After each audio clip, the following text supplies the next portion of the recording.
Hello guys, welcome to my YouTube channel Tushar Pal. আর good morning, সবাইকে শুভ সকাল জানাই। আর আজকে আমি যাচ্ছি একটু স্ট্যান্ডের দিকে, তো এটা নিয়ে ব্লগ করছি। তো ভিডিওটা দেখবেন আপনারা, ভালো লাগলে লাইক কমেন্ট শেয়ার করবেন।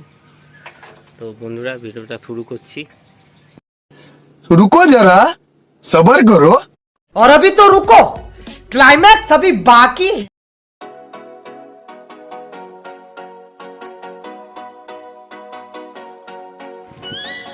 আজকে রামনবমী পুজো আছে, তো ডান দিকে যাব, এইদিকে। গাইস, আমি এখন দাঁড়িয়ে আছি শঙ্কর ব্যানার্জি চেম্বারের পাশে। তো এখানে বাসন্তী পুজো হয়েছে, তো সেই দেবীকে আমি আপনাদেরকে দেখাচ্ছি, সেই দেবীর দর্শন করাচ্ছি আপনাদেরকে।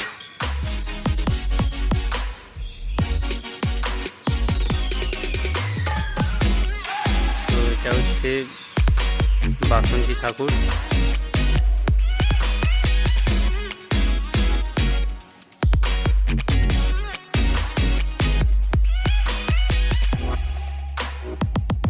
গাইস, চলে এসেছি আমি এখন চন্দননগর স্ট্যান্ডের ঘাটে।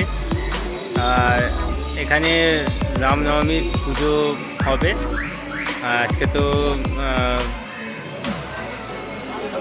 রামনবমী আছে আজকে। তো এখানকার প্রকৃতিটাকে আপনারা একটু দেখুন, খুব ভালো লাগবে সকালবেলা। এখানকার ভিড়টা, মানে ভিউটা খালি দেখুন।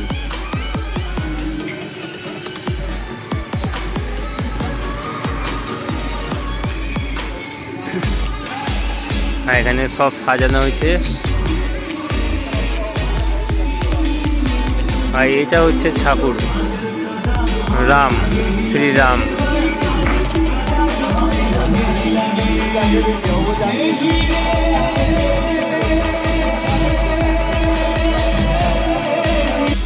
তো গাইস, আমি এখন জোসেফ স্কুলের সামনে আছি। আর এদিকে দেখছি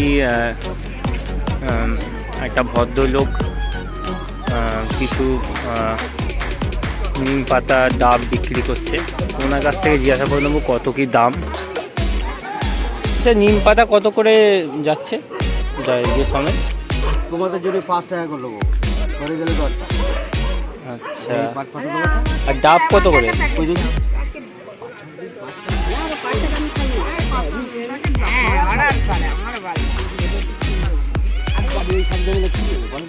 আচ্ছা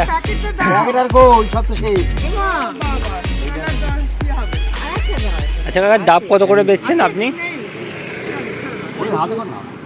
বলছি, ডাব কত করে বিক্রি করছেন? দুখানা 70 টাকা।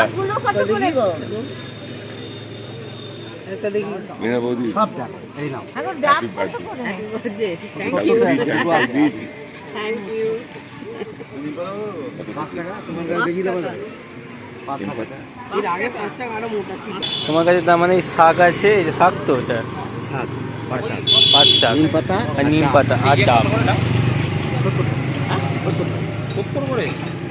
70 করে নয়, ওগুলো দাম কম। এগুলো দেখে নেন, এগুলো 60 টাকা করে দিচ্ছি, সব হয়ে গেছে। কত করে এগুলো? আচ্ছা কাকা, আপনার নাম কি আছে? জুলফিকার বলে। আচ্ছা, আপনার বাড়ি কোথায়? বদলাপ। আচ্ছা, আপনি এই ডাব কতদিন ধরে বিক্রি করছেন? ডাব বা যা আছে ইত্যাদি আপনি কতদিন ধরে বিক্রি করছেন? আমি অ্যাকচুয়ালি বিক্রি করতাম চাল চাল চাল চাল বিক্রি করেন? ওই কাকিনাড়ি নৈহাট ভাটপাড়া বিক্রি করতাম। আচ্ছা, এখন ইদানিং বলতে ধরো 10-12 বছর ওই ছেড়ে দিয়েছি, দিয়ে এখন এই আখ বিক্রি করি ঘুরে ঘুরে।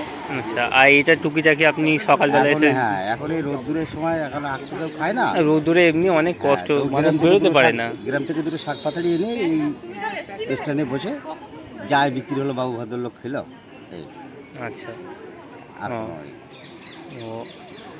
রেগুলার আছে আর তাও নাই।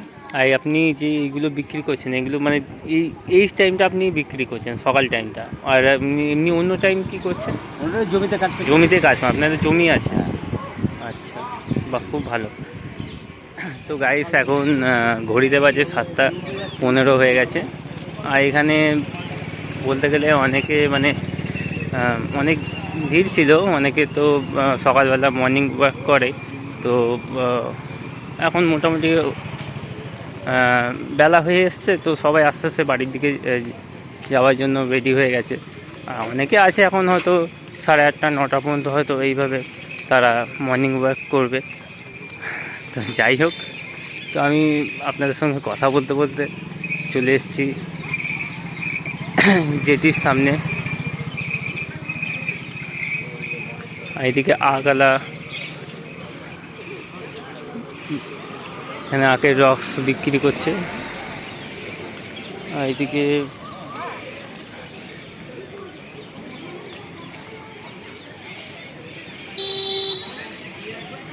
হ্যাঁ, আমি এখান থেকে এখন যাচ্ছি, একটু চা খাবো, চা খেয়ে তারপর বাড়ির দিকে রওনা দেবো।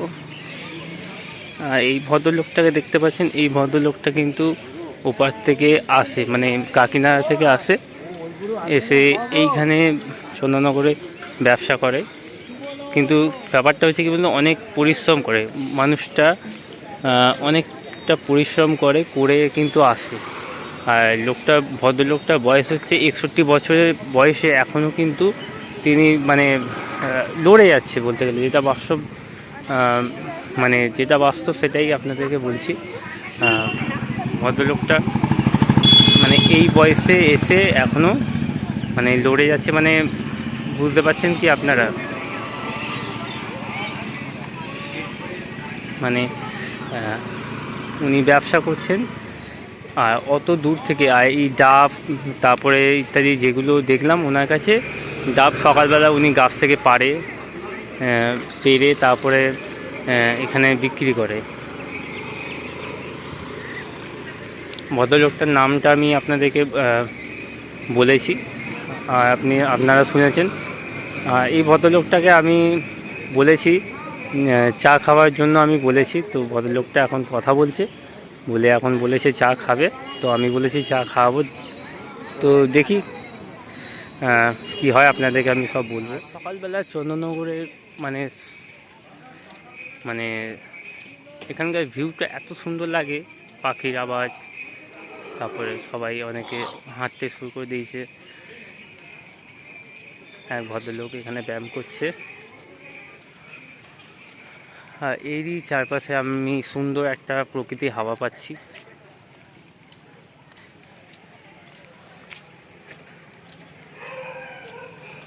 যত এগিয়ে যাচ্ছি তত এখানকার ভিউটা খালি আপনারা দেখুন, আমাদের চন্দননগরের। আর এইটাই সেদিনকে আপনাদেরকে ঠিকমতো দেখাতে পারিনি। আর এটা হচ্ছে রবীন্দ্র ভবন, আর এখানকার আশপাশের ভিউটা খালি দেখুন।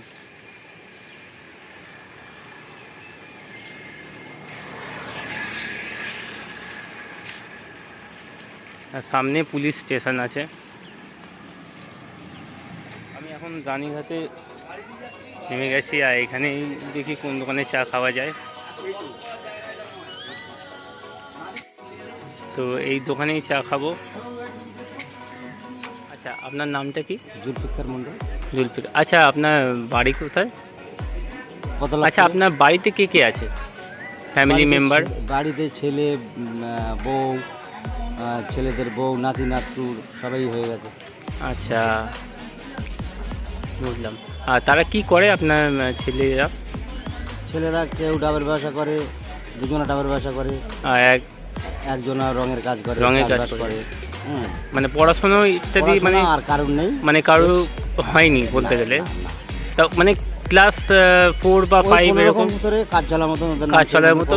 আচ্ছা, কারণ অভাব অভিযোগ ছিল, তারাও তখন দেখেছে যে না আমার বাবা এত কষ্ট করে আমাদের এ করছে। আচ্ছা, ওরাও নিজের থেকে ওরা আর পড়তে যায়নি, যে না যাতে বাবার মানে কষ্ট শান্তি হোক। আসে, আচ্ছা, কষ্টটা আচ্ছা। দূর নয়, এই কারণে। আচ্ছা, তারাও- এই যে আপনি যে এই ডাবের ব্যবসা করেন, ডাব কি নিজেদের কাছ থেকে পেরে? না না না, এটা আমার ছেলেরা ব্যবসা করে, ওদের থেকে আমি বলেছিলাম যে আমি যদি শাক পাতারি নিয়ে যাচ্ছি তাহলে দে, আমার তো সব জানার পরিচিত আছে চন্দননগরে, আচ্ছা আচ্ছা। তো দেবো। হ্যাঁ, তাই নিয়ে এসেছিলাম। তাও তো আপনাকে তো মানে নিশ্চয়ই পারতে হয় গাছ থেকে, হ্যাঁ, ছেলেরা পারে, আমি উঠি না। তুমি ওঠো না? আচ্ছা, এই বুঝতে পারলাম। এই এবার বাড়ি যাচ্ছি, বাড়ি গিয়ে হয়তো দুটো গাছ কাটলাম, গরু বাজিয়ে দিলাম। হ্যাঁ, এইবারে হয়তো কিছু শাক পাতারি গুছিয়ে নিয়ে এলাম। এই আছে। আচ্ছা, বেকার সময় আমাদের নেই, যতটুকুই থাকি ততটুকুই, রাতটুকুনি যেটুকু ঘুম হয় 2 ঘন্টা 4 ঘন্টা যা ঘুম হয় ওই, তারপরে এবারে খাটতেই থাকি। আচ্ছা। আর খাটতেও ভালো লাগে। হ্যাঁ অবশ্যই। 5 জনা খাটি, 5 জনাই সবাই সমানভাবে খাটলে সংসারে অবদান থাকে না, মালিক ঠিক চালিয়ে দেয়। আচ্ছা, আর হিংসা তো মানুষ মাত্রই থাকে। এইবারে তাদের নিজেদের মধ্যে হিংসা থাকে যে ও ভালো চলছে, স্বাভাবিক আছি, সব মাইন্ড করি না। হ্যাঁ, মানে আপনার জীবনটা মানে এইভাবেই কেটে যাচ্ছে। আচ্ছা আচ্ছা আমার জীবনে আমি যা কষ্ট পেয়েছি আচ্ছা। তা মালিকের কাছে এটাই চাই যেন এই কষ্টটা অন্যর মধ্যে দেবে। আমাকে যত খুশি দাও আমি চালিয়ে নেবো, কিন্তু অন্যকে মধ্যে দেবে না। কারণ বাবা ছিল, থাকতেও বাবা ছিল না, মা থাকতে মা ছিল না, অনেক পরিশ্রম করে মালিক আমার এই জায়গায় দাঁড়িয়ে দিচ্ছে। একটা শক্ত ছিল যে আমার বিশ্বাস ছিল যে আমার মালিক আছে, উপরওয়ালা আছে, এই ভরসায় আমি এত দূরে গিয়ে এখনো পর্যন্ত আমার মালিকের ভরসায় আমার কোনো দিন অভাব অভিযোগ আমার হয়নি। দুঃখ কষ্টের মধ্যে আমি এত দূরে এসে গেছি। বাইরে থাকি ভালো থাকি, বাড়ি থাকলে ওই কিছু কিছু দাদাজি কাছাকাছি হয়, ভালো লাগে না। আচ্ছা, খুব ভালো লাগলো তোমার সঙ্গে, মানে আপনার সঙ্গে পরিচয় হয়ে। আপনি যা কষ্ট করেন আমি তো সবই শুনলাম। হ্যাঁ, আমি খুব ভালো লাগলো। আমি আমার 10 কোটি আমার টাকা খুব ভালো দরকার লাগলো, কারণ আপনি যে কষ্টটা করছেন না, এই জিনিসটা আমি বুঝতে পারছি আপনাকে দেখে। মানুষ আমাকে সবাই আপনাকে বলে, দেখে বুঝতে চন্দননগরের যে লোক আপনার সবাই খুশি। হ্যাঁ, আপনার বয়স অনুযায়ী আমি দেখে আপনাকে খুব খুশি যে আপনি এত কষ্ট করছেন এই বয়সে। মানে আমি কোথায় ভেবেছি যে যাই হোক, আপনি সেটা বুঝে নিন, আমি বাকিটা বলছি না। হ্যাঁ, তো যাই হোক, খুব ভালো লাগলো। না, চন্দননগরের লোক আমাকে খুব ভালোবাসে এই জন্যই যে আমি এই বয়সে এত পরিশ্রম করি। যেমন 6 বান্ডিল 100-150 করে আগ নিয়ে আমি ঠেলে ঠেলে ঘুরে ঘুরে একটা করে বিক্রি করি। আমাকে সবাই শ্রদ্ধা করে, ভালো করে। আচ্ছা, সবাই জায়গা আছে, যার দরকার নেই সেও 10 টাকার আখ নেবার দরকার থাকলেও একটা গোটা দিলে নিয়ে নেয়। হ্যাঁ, এই হিসেব করে আমার খুব ভালো লাগে। আর ওরা আমার ভালোবাসে চন্দননগরের লোক, যার কারণে তুমি এখানে আসো আর কি। আচ্ছা, ছোটো বড় যত বড় লোকই হোক আমাকে ভালোবাসে। এখানে কোনো দিনও কারোর সঙ্গে কোনো খারাপ বা কোনো না, কিছু হয়নি তো? না।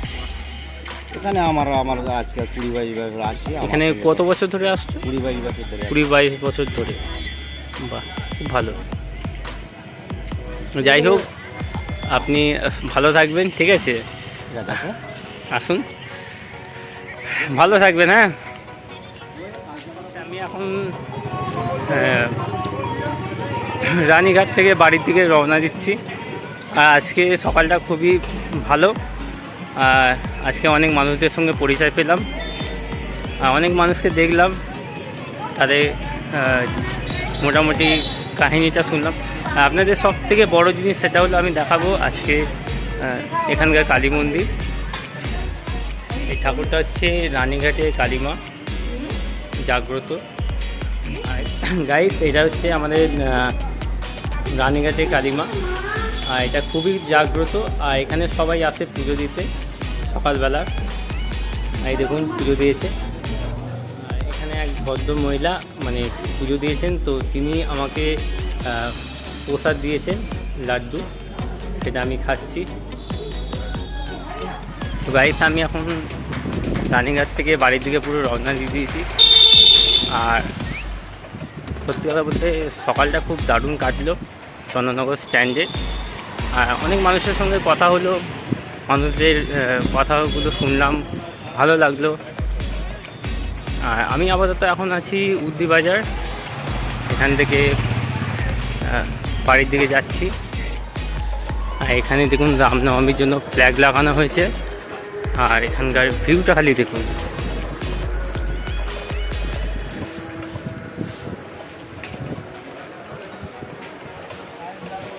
आपके सामने एक बड़ा सा रेड बटन है। दबा दिया। তো গাইস, যদি ভিডিওটা ভালো লাগে তাহলে like, comment, share and subscribe অবশ্যই করবেন।